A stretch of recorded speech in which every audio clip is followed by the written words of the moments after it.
Pakalbėkime apie mūsų protėvius Adomą ir Ievą. Jie buvo sukurti be nuodėmės. Jie gyveno be rūpesčio, be kančių, be problemų. Gyveno nuostabiame sode, Edeno sode. Jie buvo šventi. Jie galėjo daryti, ką jie norėjo. Jie tenai vaikščiojo, rūpinosi įvairiais dalykais. Ir jiems nieko netrūko. Jie turėjo gerą, nuostabų santykį su savo kūrėju viešpačiu. Ir jie bendravo su juo. Dievas juos labai mylėjo. Jiems parūpino viską, ko jiems reikėjo. Jiems parūpino maistą. Ir viduryje sodo jis pasodino 2 medžius.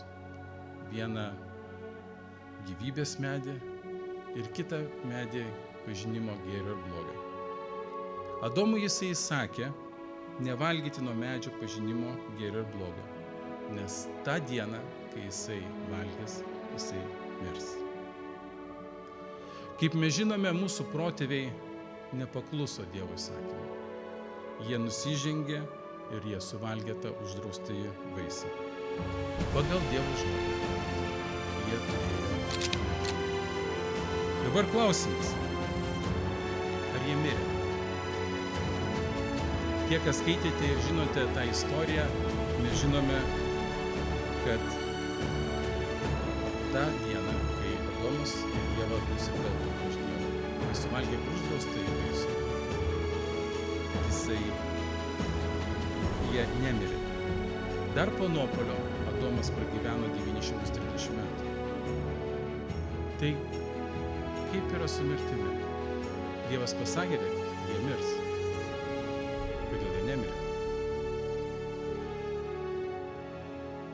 Iš tikrųjų, Adomas ir Ieva mirė dvasiškai. Kaip? Ką reiškia mirti dvasiškai? Kaip tai pasireiškia? O pasireiškia tuo, kad jie buvo atskirti nuo šventojo Dievo. Jie prarado ryšį su juo. Iki to laiko jie bendravo su Dievu betarpiškai, bet nuodėmė atskyrė juos nuo šventojo Dievo.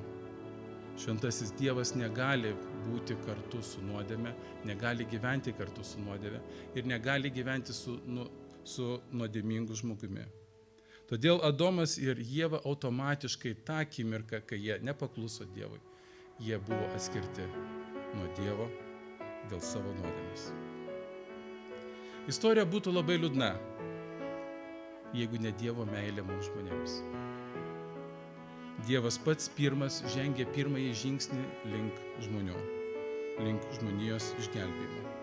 Ir jis išpildo teisėtą reikalavimą, kad už kiekvieną nuodėmę būtų sumokėta krauju.